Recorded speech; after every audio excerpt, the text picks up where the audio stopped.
Sabah everybody and welcome back to the channel. In today's video, we're going to talk about a brand new OnePlus Nord. It's called the OnePlus Nord N10 5G. And as you notice there, I didn't say successor to the original OnePlus Nord because I feel like OnePlus is expanding the OnePlus Nord line of devices. The N10 5G and the N100 are offering us a lot of new features, actually, something very unique on a OnePlus device. Some things that we haven't seen for quite some time, like the 3.5mm headphone jack. But not only that, a new feature on this OnePlus that hasn't been on a OnePlus device since the original OnePlus One. Even that one didn't have it. So it's really exciting to see OnePlus going in this direction. So let's not waste any time. Let's talk about all the cool new features about the brand new OnePlus Nord N10 5G.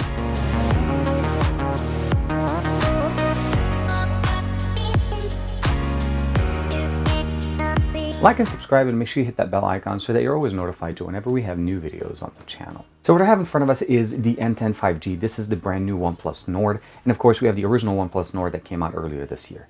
And I want to talk a little bit about the difference between these two devices. They're not necessarily sequels to each other, but they're necessarily two devices now in a line of devices that OnePlus is trying to put and place the Nord brand as the more affordable version of OnePlus devices. But not only that, now we have selection because we technically have three different versions. There's the Nord N10, and of course there's the N100, which is also another option that's available that is even more price or budget friendly than the N10 is compared to the original Nord. As far as the content of the box, just kind of quickly, we have basically a 30-watt charger. This is the Warp Charge 30T, supported again with the OnePlus Nord as well as the OnePlus Nord N10 5G.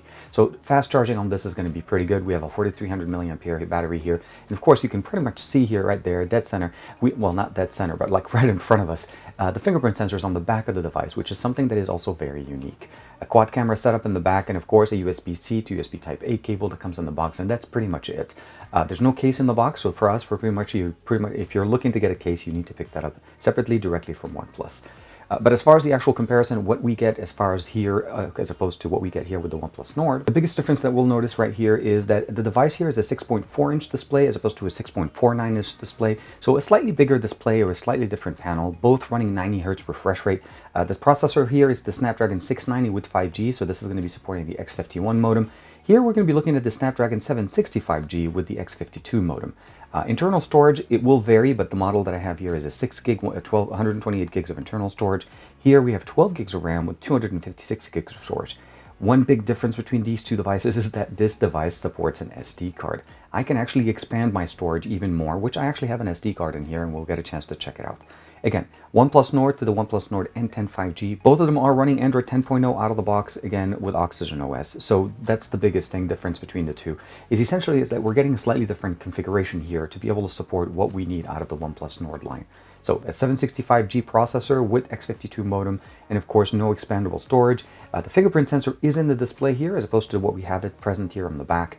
Front-facing camera here is dual cameras on the OnePlus Nord as opposed to what we have a single camera.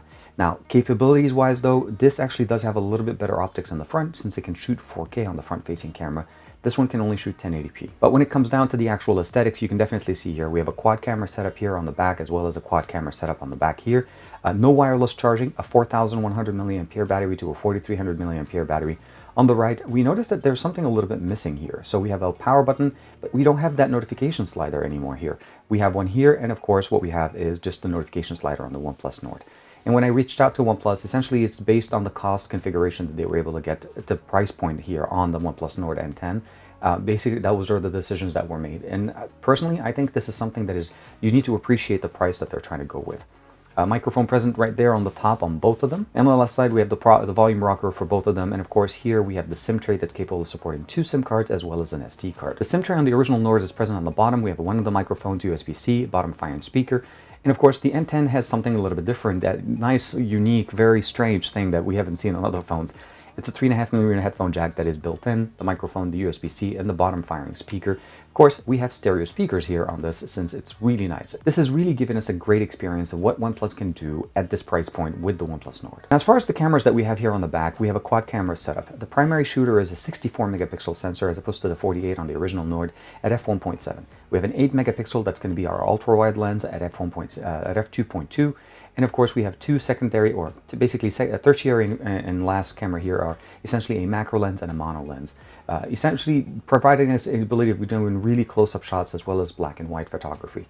The headphone jack is at the bottom. The front-facing camera is a single shooter 16 megapixel sensor at f2.5. Front-facing video maximum is going to be 1080p 60, not 1080p 30, and here we'll be able to shoot 4K 30 frames per second. Keep in mind, we're running the Snapdragon 690 here, not the 765G. The 90 Hz refresh rate is definitely something that we appreciate having on this device, and because of the fact that we have a large battery, it works really nice. So if we jump under the advanced section, and of course under refresh rate, we have the ability of turning it on to 90 or 60. For me, I leave it on 90 all the time. It's a 1080p panel, so there's no other configurations in here for the most part. It's a flat display as well, so it's something to be appreciated for if you're looking for a flat display type of experience. And of course, all the customizations that Oxygen OS offers us as far as Android 10.0. As far as getting Android 11, I'm pretty sure it's going to be on their roadmap. No word on when this will receive Android 11, but I would imagine obviously in early 2021 or very near future. Again, customizations, all the options that we normally get. Dark mode is present in here.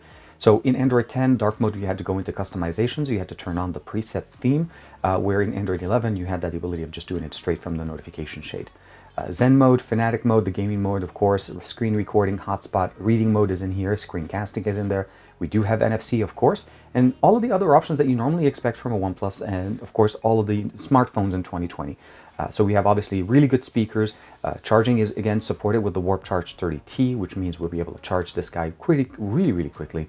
And of course, it comes with a Play Store. Everything is preloaded and ready for you to go. Now, when it comes down to the cameras, I'm going to say that this actually has some pretty decent set of cameras on this. And we'll get a chance to take a look real quick on some of those images that I'm sharing with you guys right now. We finally got some rain in Southern California, so I was able to take this device out and take some pictures right after the rain. It always looks so beautiful. And I decided to take this really nice picture with my son walking around as the sun came out after some rain. And of course, the best option to be able to check it out is when I did a little bit of editing on it afterwards, and of course, just getting it to be really nice. That HDR processing that we get here directly on OnePlus devices is definitely getting a lot better. You can see here the dynamic range. It exposes not only the foreground and as well as the background. And of course, it's getting a lot better than what we've seen in the past, as you're seeing with some of those other images that we're looking at.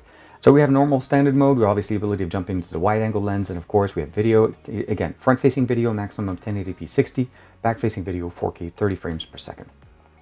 We're able to switch to the full 64 megapixel sensor by just clicking that little button at the top, or turning on the macro lens by turning on the little secondary option that's sitting there. That's the only way to switch between the two as far as the automatic system. Slow motion, portrait imagery, of course, nightscape, and of course pro photography. But let's not waste any time. Let me give you a quick sample of the front-facing camera and the back-facing camera video on the brand new OnePlus Nord N10. So we're going to start off with the front-facing camera. The maximum resolution here is 1080p, although we have the ability of going all the way to 60 frames per second or 30 frames per second with the front-facing camera. Something that's actually unique to this device, because typically it's 1080p 30 on most OnePlus devices, with the exception of the original Nord. Switching it over to the back-facing sensor, 4K 30 frames per second, either regular in 16:9 or cinematic mode, will be the maximum we can do in the back-facing sensor. Still quite capable, 4K 30 frames per second or even 1080p 60 if you want to just match the maximum resolution on the front-facing camera. Now, although we don't have Dolby Atmos on here, we do have the D-Rack or Dirac, hopefully I'm saying that correctly, audio tuner.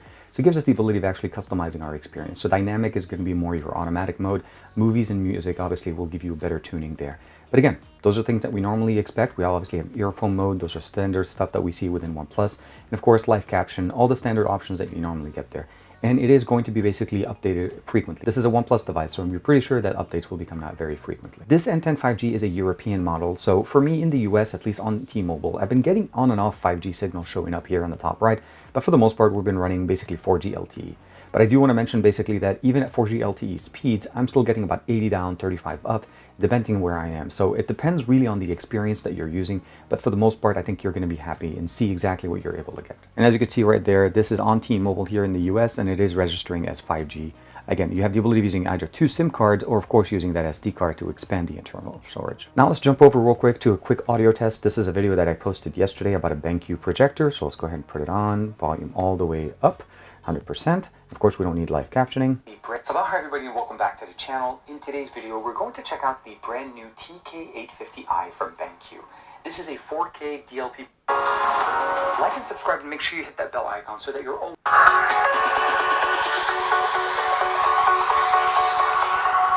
Check it out.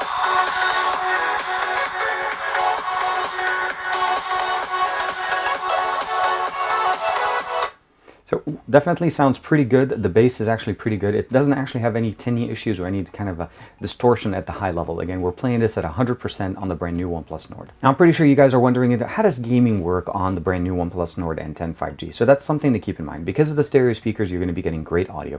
If you want zero latency as far as headphones, you're going to be able to use a headphone jack since we have that present here.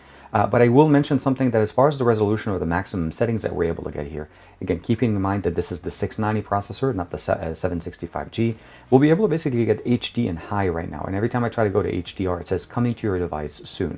So it means pretty much that we should be able to get better configurations in the future as far as what we're able to do with the OnePlus Nord, well, the N10 5G.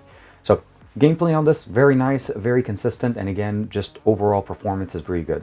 We have a large display, great stereo speakers, loud volume, and of course, overall, the gameplay will work very nice, either over 4G LTE, 5G, or even over Wi-Fi, as this actually still gives us a really good example. I love the fact that it's a big 6.5, literally about a 6.5-inch display. It's a 1080p panel running at 90 Hertz, and the best thing I would imagine, obviously, is getting the ability of enjoying it at its full potential. So 4300 milliampere battery will give you the best experience, and of course the ability of just getting the best audio on this all the time, and of course charging it really quickly with that 30-watt charger. So I definitely appreciate playing games on this, and of course it's not going to disappoint anybody as far as gaming. The performance on this is pretty consistent. I played Pubg, different games as well, Asphalt 9, and the overall experience is very good. The only thing I would probably say is I would love to see some more games supporting higher refresh rates. So in the UK, the N10 and the N100 are going to be selling for $329 and $179 respectively. In the EU, this is going to be 350 euros and of course 199 euros for the N100. And what that means essentially is that this device is trying to give you that sweet spot, the great bang for the buck type of experience that we've always come to love and appreciate from OnePlus. Now, the fact that it runs Android 10.0, not Android 11, is not a bad idea because you have to understand development and how long this device was in development before it was released. So I would give it to OnePlus to obviously update it to Android 11 in the near future.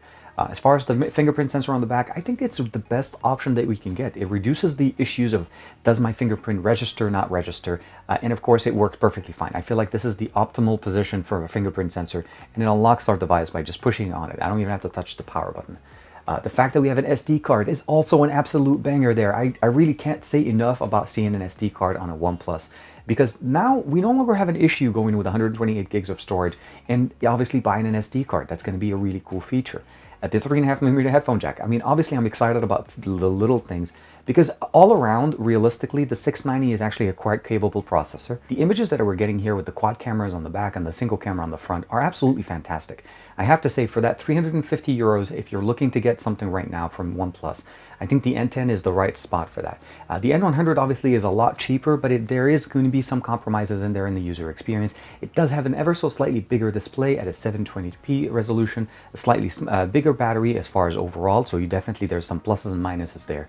The headphone jack is in there, the SD card is in there, but there are things again that I would say that the 690 is that right sweet spot. It has an X51 modem, which gives us the ability of having 5G, again, in supported markets. And honestly, I would love to be able to see more devices from OnePlus that are featuring SD cards, featuring back sensor, fingerprint sensors there, and of course, a 3.5mm headphone jack, because it really just makes the experience so much simpler and so much better for everybody. Let me know in the comments below, what do you guys think of the OnePlus Nord N10 5G? It's a long title, but essentially this is the N10 5G. And of course, if this is something that you guys would consider getting as your next device. This is TK. Thank you very much for the support. I'll see you guys in the next video.